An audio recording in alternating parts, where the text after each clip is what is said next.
Now we have to open a public hearing on the comprehensive plan. Yes, Bob Beechler is here to talk comprehensive plan with us just a little bit. Very little bit. In light of the overwhelming public comment tonight. Perfect. I'll save my talking to the next item on the agenda. For the last almost 18 months, we've been working on the comp plan with the comp plan advisory committee. They finished their work and sent it to Plan and Zoning. Plan and Zoning has reviewed it, recommended to the council that they approve it. We generally follow a kind of a classical comprehensive planning where we do some demographic background. We look at policy statements. We have a land use plan, and then some action items that the city can consider moving forward. I have the land use plan. I don't want to spend a great deal of time talking about it, but just highlight a few things. Much of the focus is really on the residential areas, really kind of on the south and the southeast side of the lake, trying to provide some opportunity for expansion there.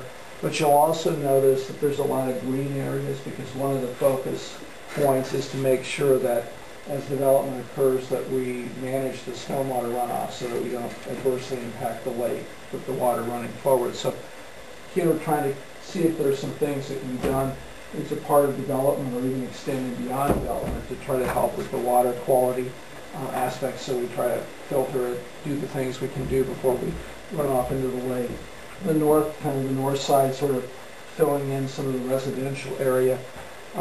Then along the commercial corridor, we're looking at primarily along the highway.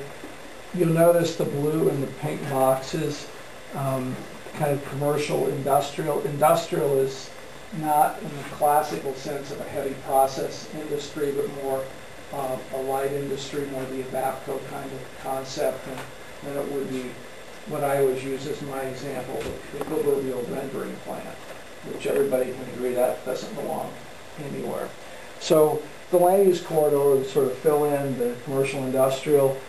If you read through the comprehensive plan, the other part of the commercial is to preserve the downtown area. So if you really look at the theme of it, it's residential, it's two pockets around the lake. The commercial industrial really focuses on the downtown, the highway corridor, and then sort of the area over around the marina and the motel. And with that, I'd be glad to answer any questions. Before I do go forward, the planning and zoning, once they get through this, they've got a couple other things that they would like to look at as sort of updating some things and looking at things like a site plan ordinance that would help kind of give the city some tools to look at development in a way that you have something, not necessarily a lot of control, but at least some guidance over how non-residential development occurs. So it's really the three legs of the stool. The comp plan really sets up the subdivision ordinance, zoning, and then the piece that we have as a city had classically is that site plan ordinance. So if we have a lot that would develop commercially but it doesn't plat, there's really right now no way to really, other than the bully pulpit, to say much about it. So planning and zoning thinks sort of as a spin-off to the comp plan, they would like to see that third leg of that three-legged stool worked on at some point. And so you'll probably see them come forward at some point as some spin-offs of the comprehensive plan. And with that, I'll be glad to answer any questions.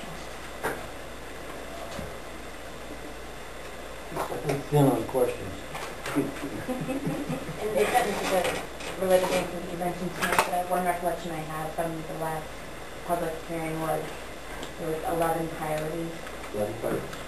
And I don't even recall specifically. I think the site plan might have been one of those. It was. Yes. I just want to make sure, that we just don't lose sight of it as a council and as, subcommittees or what have you, that they just stay kind of in the forefront and on the agenda. So I think that's just my general comment. Yeah, and those things need to be looked at periodically, and if you get a few done, replace them with something else or something you decide that you want to change your mind, you need to do that. So it really is included in the comp plan, but it's really much shorter term in life. The idea is, these are steps for the next year or 2 or 5 years, whereas a comp plan really should have a little bit longer lifespan.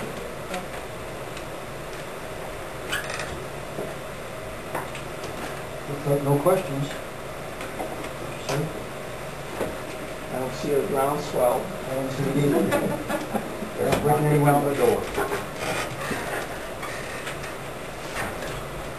So we have to have a motion to close the, the public hearing is closed. Okay, we need a resolution 1029, approving and adopting the comprehensive plan. Is there a motion on that resolution? I'll make a motion to approve resolution 1029. I can say. Roll call. Okay, vote on it. Yes. Then, Yes. thank you. Reader? Yes. Resolution approved.